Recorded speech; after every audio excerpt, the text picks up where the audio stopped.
Okay. Why don't you tell us a little bit about how you two first met and then started dating?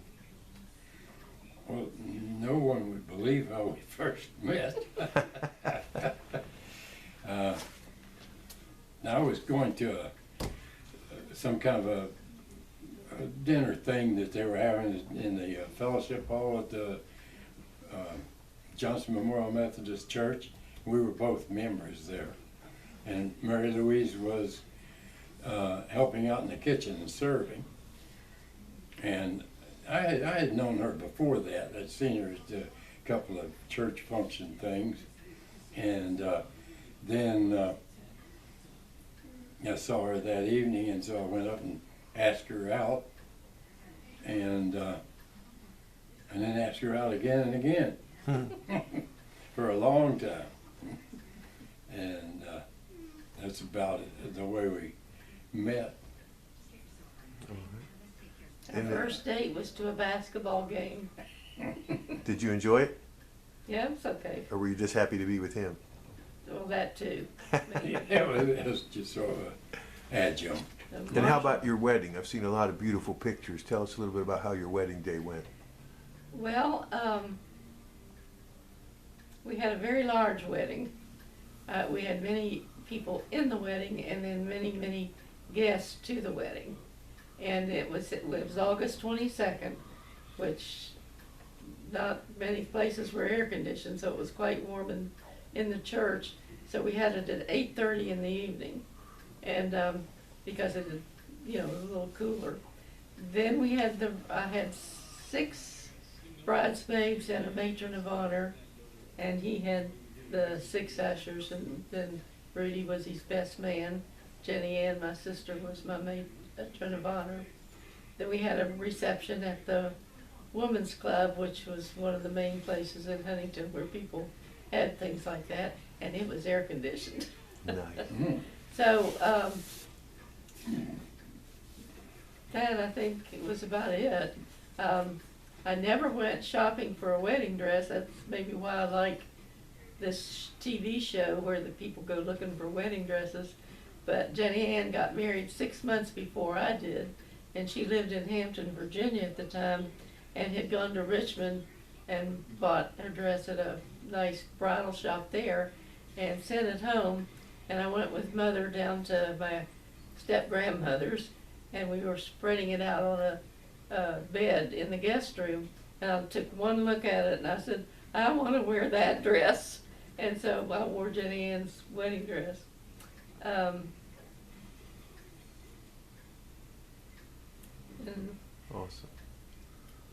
we, Well, we honeymooned in St. in Louis. St. Louis, Spent the, because spent the first night in the Henry Clay Hotel in Ashland, Kentucky.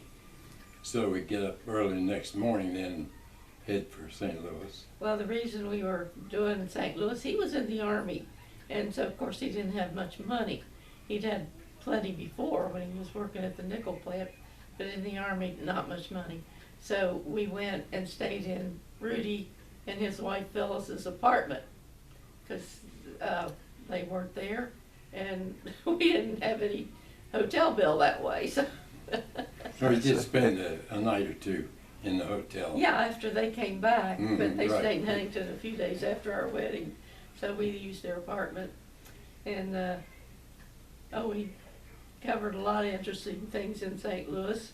Went to the zoo, and I got lost. Oh gosh. We were driving around the block. He told me to go in a certain building and get Rudy, because we were picking him up. And of course, I went in the wrong door, came out the wrong door or something, and he and Rudy were driving around and around and around, and I was wandering around and around. He was a little concerned what he was going to tell my daddy that when he went home and said, I lost your daughter somewhere in St. Louis. But that was one of the highlights of our honeymoon, was my getting lost. That and getting hit by a drunk driver, and they had all these 4-way stops in St. Louis, and everybody just challenging each other. And this guy ran into our car And he apparently, you could tell it right away, he'd had quite a bit to drink. And we thought we had to wait for the police to come. And so he said, well, if you're gonna do that, I'm not gonna just stand here. He went in a nearby tavern and started drinking. And when the police got there, they said, we don't handle this kind of stuff here in St. Louis. You just straighten it out between you and the other party. And they went on, so we just went on too.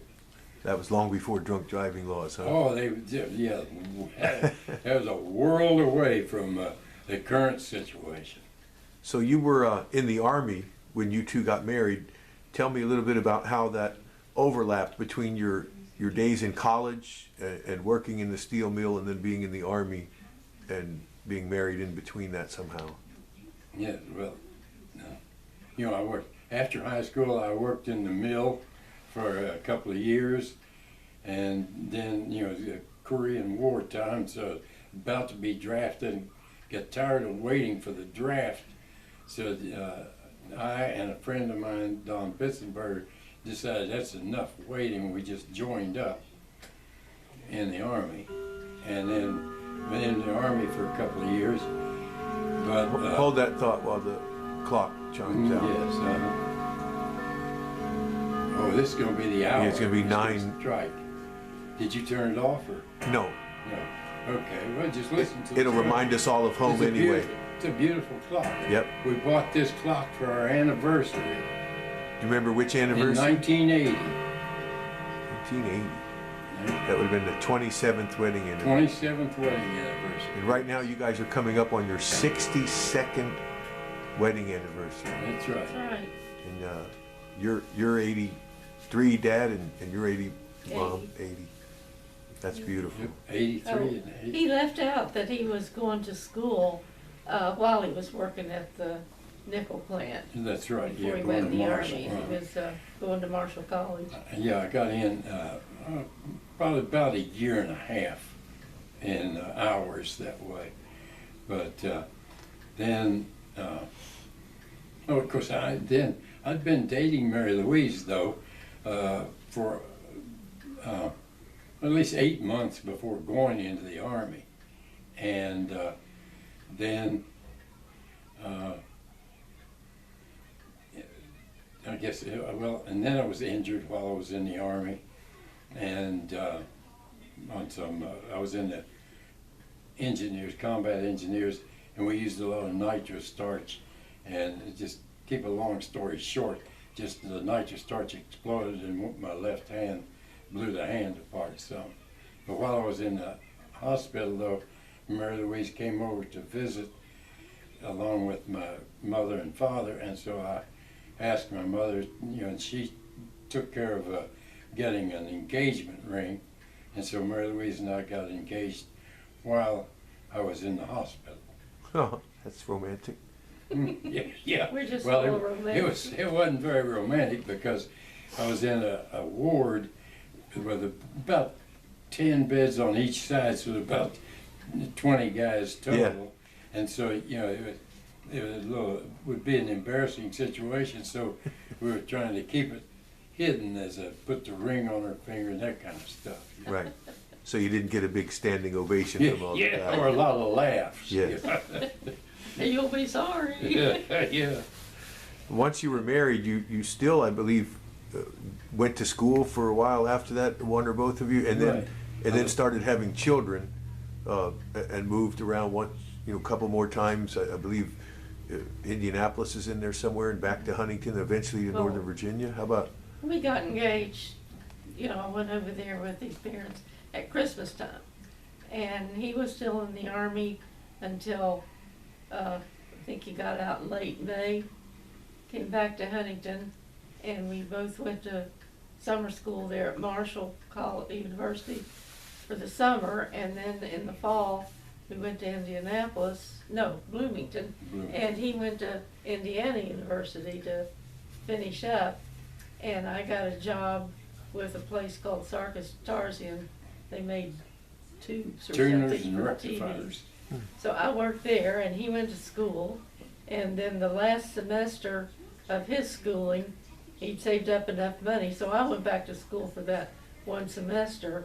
And then when school was out in January, we moved to Indianapolis because he'd gotten a job with RCA in Indianapolis. Making records? No, another part I was of in the RCA. electron tube division. Okay, In the same building, we did have the record making. right.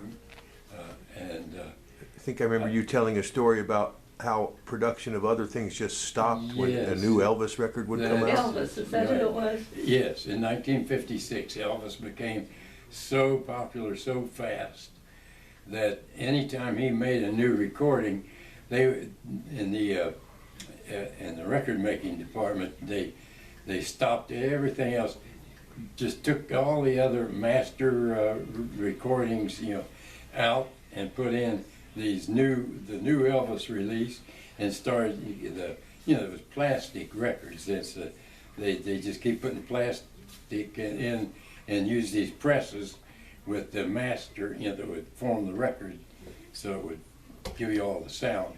And when Elvis made a new recording, everything else stopped, tossed aside, because Elvis was selling big. Yeah, they wanted to make as many as they could, as fast as they could. Mm-hmm. Right.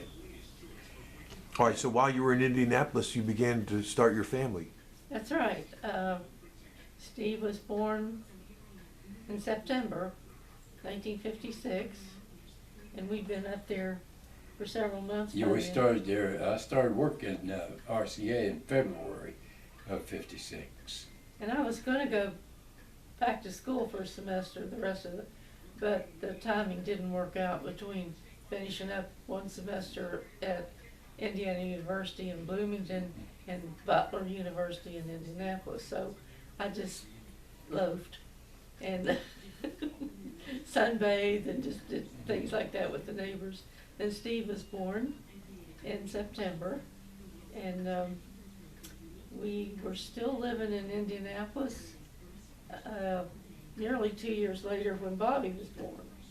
Then when Bobby was about 3 months old, we moved back to Huntington because my daddy had retired from the business he had had with his brother for years and had opened a little hardware store. And they asked, he was going to go into a bigger hardware store when the first shopping center opened in Huntington, and Mother and Daddy asked David if he wanted to go in with them, because my brother Bob was going in with them. And David said, well, no, he thought he'd just buy the small hardware store they had. So that's when we went back to Huntington. He had a hardware store on 8th Street, and Mother and Daddy and my brother Bob had one in a shopping center up in the East End. So we stayed there for a couple of years, and then he decided, well, he was even thinking about going to law school. And we came over here, and he enrolled in George Washington Law School. And we moved over here, and he went to law school for what, a semester or a year? Yeah, but I got tired of that fast because I was working full time and overtime, and just wasn't able to attend some of the classes and things like that. So I just got to the point where I just dropped the law school. It didn't seem to me to be what I wanted anyway. Understandable. So,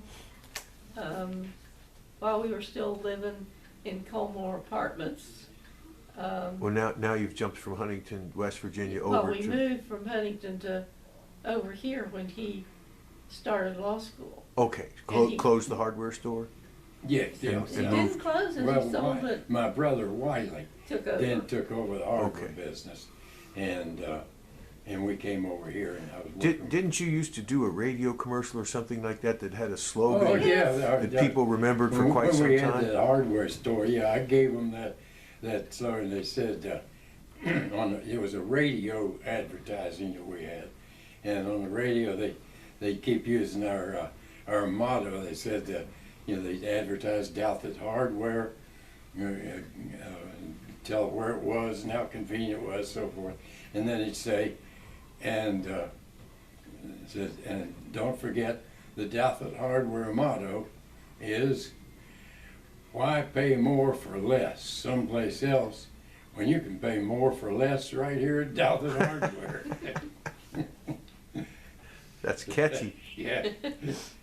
But then, like she said, then we got out of the hardware business, left it for Wiley Tech for a while. Okay. And then we came over here and we were living at Colmore Apartments That's Falls Church, in Virginia? Falls Church, right, and or near Bailey's Crossroads in Falls Church. And I was working then. I had gotten this job with the Blue Cross plan.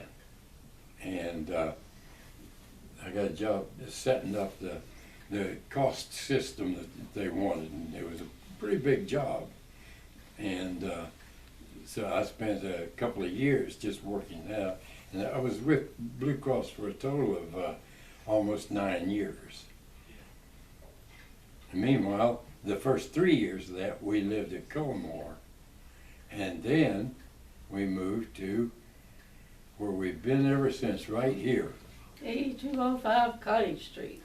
in Vienna. So did your family grow somewhat between the two, born in Indianapolis and when you moved into this Yes, house? when we lived in Colmore apartment, we had our third little boy named Thomas Lowry Douthat, which is you, the big filmmaker. And so then I was about a year old when you bought this house. You were 14 months old when we moved here. Brand new house, bought it without it ever even existing yet, off of plans, I guess. Yeah, they were At a building builder. a whole new subdivision. So called Gilmore you've now Woods. lived in this house 52 years and been married 62. So just prior to your 10th wedding anniversary, you bought your first major Moved in- family home. Moved in here on You- August the 4th. Have lived in it ever since. Her mother's birthday, August 4th. And that, 1963. And then, as I say, later the same month, we had our 10th Yeah, anniversary. so right around the time of your 10th wedding anniversary, August you bought your 22nd. first family home, which 52 years later, you're still living in happily together. So And it hadn't fallen down around our ears yet. I love this house. So tell us a little bit about the neighborhood here in 8205 Cottage Street and the things that happened as you raised your family, which grew to 5 children total. Well, it was a new development. All the houses were brand new. Mostly the inhabitants were young couples with small children. So we had a lot of neighbors that became friends, and you all had lots of children to play with. Like the house next door, they had one your age, one Gary's age, and one Jenny's age. And the house beyond them had one your age, one Gary's age. Gary. And the other side of us, they had one My age and your Jenny's age. age. Ellen was your age. So everybody had a lot of places to play, and you just ran in and out of each other's houses. And then they built the swimming pool down the street. So in the summertime, you spent a good part of each day at the swimming pool. So it was a very So happy time. the house right behind you on Bucknell was the home of Don McGowan. That's right. And Tom McGowan is the one that told me that my son Tommy had an awful lot of talent, and he said if you could ever channel that talent, he could be very successful. But he said, I doubt that you'll ever be able to channel him. If only we had. Yeah. You used to like to build forts, and you built them, and we're never quite happy with it. And then you tear it down, you build another corner of the yard for a few months, and then you tear it down, you build it on the other side of the fence, and you had a tree. And everywhere, you had planted it from a seed, one of the little helicopter things, and it grew up this spindly little tree. But every time you moved your fort, you moved that tree. And I don't know how it survived, but it's a huge tree out there in the backyard now. I think it's the tallest tree in the yard. Probably is. Definitely the strongest and sturdiest. And as for the parents in this neighborhood,